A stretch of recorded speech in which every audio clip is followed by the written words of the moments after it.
Happy Monday to you. Well, let's jump straight in. The true state of affairs in the Labour Party remains unclear, even after the Supreme Court judgment, which many have interpreted to suit their own narratives. And what is the party's next step in validating the leadership of Abure, whose legitimacy, is now being questioned? Thank you so much. And first and foremost, I want to use this opportunity once again to thank the highest court of the land for doing the right thing. Because political parties are democracies on their own. If you allow the court to decide for political parties, it may be easier for the government in the government of the day to hijack other political parties, thereby reducing the power of opposition in the country. So the Supreme Court have done what is expected for them to do. They decline jurisdiction that even them, the Supreme Court, is not in position to give leadership to any political party. So therefore, go back into your house and resolve. And going back into your house to resolve, it means the party have to come together and sit. And I'm sure today the Labour Party is having a NEC meeting. I will from here join that NEC meeting to chart a way forward after that judgment. And I'm sure that reasonable decisions and resolutions will come out from that NEC meeting today. Just before we get to the NEC meeting, sometimes it bothers me that what is the essence of a political party if you cannot wield your influence? You have members of your party and the National Assembly and the various state assembly. They are Abure-led faction.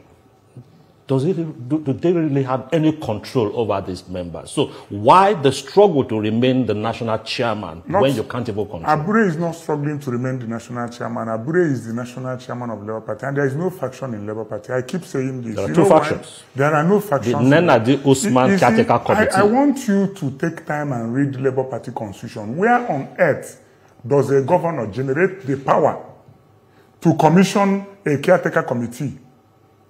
A governor of one state, Abia State, who gave him the authority?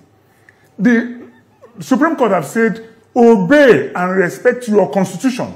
Then the first thing you should do is, as a journalist, go and read the Labour Party constitution. I don't want to give you one. Go to INEC.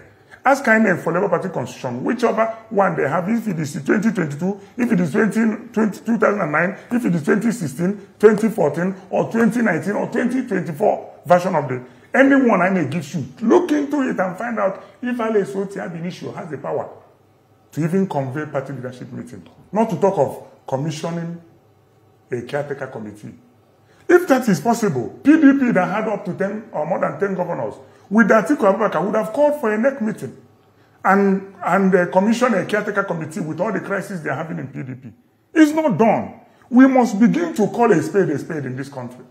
There's nobody that is challenging Abure leadership. When you accept that Abure tenure was extended from 2023 to 2024, and it was supposed to expire by June, you accepted that. Everybody accepted that. The party internal democracy have told you that party constitution must be obeyed. And given the party constitution, Abure and the Labour Party have conducted a national convention. So when you say control of elected officers, I am sorry, 2023 brought a lot of neophytes into politics. 2023 brought a lot of people with selfish and personal interests that never believed in the philosophy of social democracy, that never believed in Labour Party philosophies. They were not members of Labour Party before 2023. But when they saw, I call them Pepe Soup, Don politicians, when they saw the movement with Peter Obi and everything that's happening in Labour Party in 2023, they flocked in. Opportunists in Nigeria.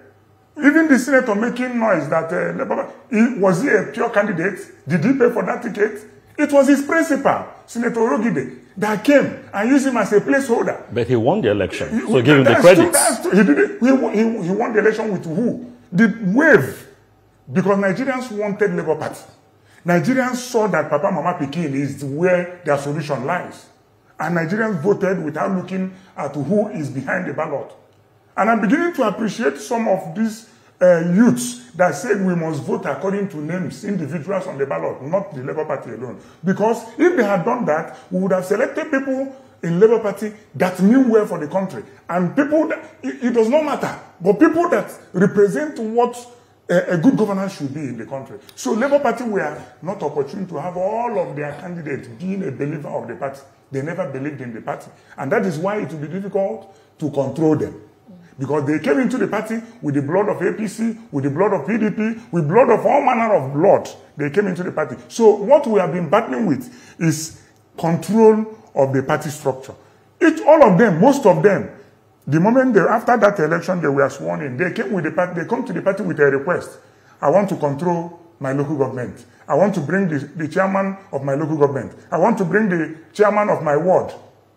Are these people not coming with the same philosophy in PDP and APC, where an individual will lay control of a political party? We say no to hijack. Well, it's a good one. You mentioned that it was upon the entrance of Peter Obi that sparked a lot of interest. Well,